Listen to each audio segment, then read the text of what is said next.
श्री सीतारामचंद्राभ्यां नमः। श्रीमद् वाल्मीकि रामायण बालकांड चौथा सर्ग।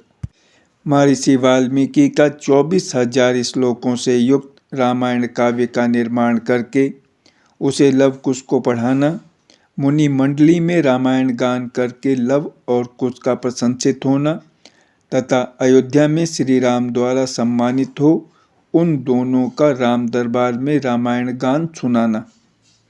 श्री रामचंद्र जी ने जब वन से लौटकर राज्य का शासन अपने हाथ में ले लिया, उसके बाद भगवान वाल्मीकि मुनि ने उनके संपूर्ण चरित्र के आधार पर विचित्र पद और अर्थ से युक्त रामायण काव्य का निर्माण किया। इसमें महर्षि ने 24,000 श्लोक, 500 सर्ग तथा उत्तर सहित 7 कांडों का प्रतिपादन किया है। भविष्य तथा उत्तर कांड सहित समस्त रामायण पूर्ण कर लेने के पश्चात सामर्थ्यशाली महाज्ञानी महर्षि ने सोचा कि कौन ऐसा शक्तिशाली पुरुष होगा जो इस महाकाव्य को पढ़कर जन समुदाय में सुना सके। शुद्ध अंतःकरण वाले उन महर्षि के इस प्रकार विचार करते ही मुनिवेश में रहने वाले राजकुमार कुश और लव ने आकर उनके चरणों में प्रणाम किया। राजकुमार कुश और लव दोनों भाई धर्म के ज्ञाता और यशस्वी थे। उनका स्वर बड़ा ही मधुर था और वे मुनि के आश्रम पर ही रहते थे। उनकी धारणा शक्ति अद्भुत थी और वे दोनों ही वेदों में पारंगत हो चुके थे। भगवान वाल्मीकि ने उनकी ओर देखा और उन्हें सुयोग्य समझकर उत्तम व्रत का पालन करने वाले उन महर्षि ने वेदार्थ का विस्तार के साथ ज्ञान कराने के लिए उन्हें सीता के चरित्र से युक्त संपूर्ण रामायण नामक महाकाव्य का, जिसका दूसरा नाम पौलस्त्यवध अथवा दशानन वध था, अध्ययन कराया।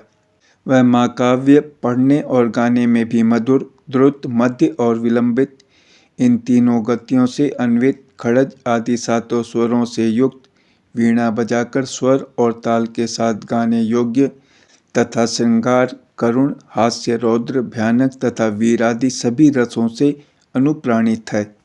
दोनों भाई कुश और लव उस महाकाव्य को पढ़कर उसका गान करने लगे।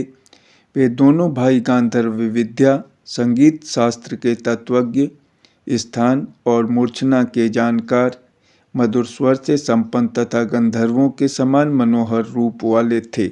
सुंदर रूप और शुभ लक्षण उनकी सहज संपत्ति थे। वे दोनों भाई बड़े मधुर स्वर से वार्तालाप करते थे।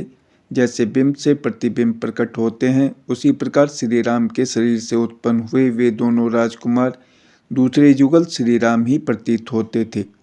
वे दोनों राजपुत्र सब लोगों की प्रशंसा के पात्र थे। उन्होंने उस धर्मानुकूल उत्तम उपाख्यानमय संपूर्ण काव्य को जिहाग्र कर लिया था और जब कभी ऋषियों, ब्राह्मणों तथा साधुओं का समागम होता था, उस समय उनके बीच में बैठकर वे दोनों तत्वज्ञ बालक एकाग्रचित्त हो रामायण का गान किया करते थे। एक दिन की बात है, बहुत से शुद्ध अंतःकरण वाले महर्षियों की मंडली एकत्र हुई थी। उसमें महान सौभाग्यशाली तथा समस्त शुभ लक्षणों से सुशोभित महामनस्वी कुश और लव भी उपस्थित थे। उन्होंने बीच सभा में उन महात्माओं के समीप बैठकर उस रामायण काव्य का गान किया। उसे सुनकर सभी मुनियों के नेत्रों में आंसू भर आए और वे अत्यंत विस्मय विमुक्त होकर उन्हें साधुवाद देने लगे। मुनि धर्मवत्सल तो होते ही हैं। वह धार्मिक उपाख्यान सुनकर उन सबके मन में बड़ी प्रसन्नता हुई। वे रामायण कथा के गायक कुमार कुश और लव की, जो प्रशंसा के ही योग्य थे, इस प्रकार प्रशंसा करने लगे। अहो, इन बालकों के गीत में कितना माधुर्य है। इस श्लोकों की मधुरता तो और भी अद्भुत है। यद्यपि इस काव्य में वर्णित घटना बहुत दिनों पहले हो चुकी है, तो भी इन दोनों बालकों ने इस सभा में प्रवेश करके एक साथ ऐसे सुंदर भाव से स्वर संपन्न राग युक्त मधुर गान किया है कि वे पहले की घटनाएं भी प्रत्यक्ष सी दिखाई देने लगी हैं, मानो अभी अभी आंखों के सामने घटित हो रही हों। इस प्रकार उत्तम तपस्या से युक्त महर्षिगण उन दोनों कुमारों की प्रशंसा करते और वे उनसे प्रशंसित होकर अत्यंत मधुर राग से रामायण का गान करते थे। उनके गान से संतुष्ट हुए किसी मुनि ने उठकर उन्हें पुरस्कार के रूप में एक कलश प्रदान किया। किसी दूसरे महायशस्वी महर्षि ने प्रसन्न होकर उन दोनों को वल्कल वस्त्र दिया। किसी ने काला मृग चर्म भेंट किया तो किसी ने यज्ञोपवीत, एक ने कमंडलू दिया तो दूसरे महामुनि ने मुंज की मेखला भेंट की, तीसरे ने आसन और चौथे ने कौपीन प्रदान किया। किसी अन्य मुनि ने हर्ष में भरकर उन दोनों बालकों के लिए कुठार अर्पित किया। किसी ने गेरुआ वस्त्र दिया तो किसी मुनि ने चीर भेंट किया। किसी दूसरे ने आनंद मग्न होकर जटा बांधने के लिए रस्सी दी तो किसी ने समीदा बांधकर लाने के लिए डोरी प्रदान की। एक ऋषि ने यज्ञ पात्र दिया तो दूसरे ने काष्ठभार समर्पित किया। किसी ने गूलर की लकड़ी का बना हुआ पीढ़ा अर्पित किया। कुछ लोग उस समय आशीर्वाद देने लगे, बच्चों तुम दोनों का कल्याण हो। दूसरे महर्षि प्रसन्नतापूर्वक बोल उठे, तुम्हारी आयु बढ़े। इस प्रकार सभी सत्यवादी मुनियों ने उन दोनों को नाना प्रकार के वर दिए। महर्षि वाल्मीकि द्वारा वर्णित यह आश्चर्यमय काव्य परवर्ती कवियों के लिए श्रेष्ठ आधारशिला है। श्री रामचंद्र जी के संपूर्ण चरित्रों का क्रमशः वर्णन करते हुए इसकी समाप्ति की गई है। संपूर्ण गीतों के विशेषज्ञ राजकुमारों, यह काव्य आयु एवं पुष्टि प्रदान करने वाला तथा सबके कान और मन को मोहने वाला मधुर संगीत है। तुम दोनों ने बड़े सुंदर ढंग से इसका गान किया है। एक समय सर्वत्र प्रशंसित होने वाले राजकुमार कुश और लव अयोध्या की गलियों और सड़कों पर रामायण के श्लोकों का गान करते हुए विचर रहे थे। इसी समय उनके ऊपर भरत के बड़े भाई श्री राम की दृष्टि पड़ी। उन्होंने उन समादर योग्य बंधुओं को अपने घर बुलाकर उनका यथोचित सम्मान किया। तदंतर शत्रुओं का संहार करने वाले श्री राम स्वर्णमय दिव्य सिंहासन पर विराजमान हुए। उनके मंत्री और भाई भी उनके पास ही बैठे थे।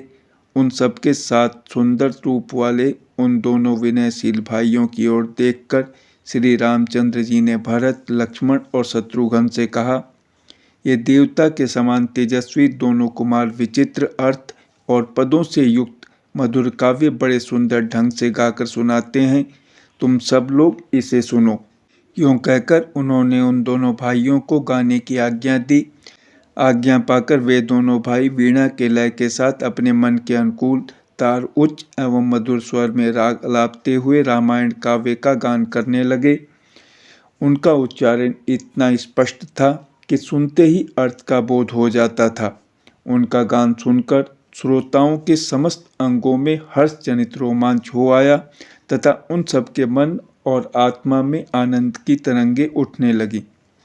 उस जनसभा में होने वाला वह गान सबकी श्रवण इंद्रियों को अत्यंत सुखद प्रतीत होता था। उस समय श्री राम ने अपने भाइयों का ध्यान आकृष्ट करते हुए कहा, ये दोनों कुमार मुनि होकर भी राजोचित लक्षणों से संपन्न हैं। संगीत में कुशल होने के साथ ही महान तपस्वी हैं। ये जिस चरित्र का प्रबंध काव्य का गान करते हैं वह शब्दार्थ, अलंकार, उत्तम गुण एवं सुंदर रीति आदि से युक्त होने के कारण अत्यंत प्रभावशाली है।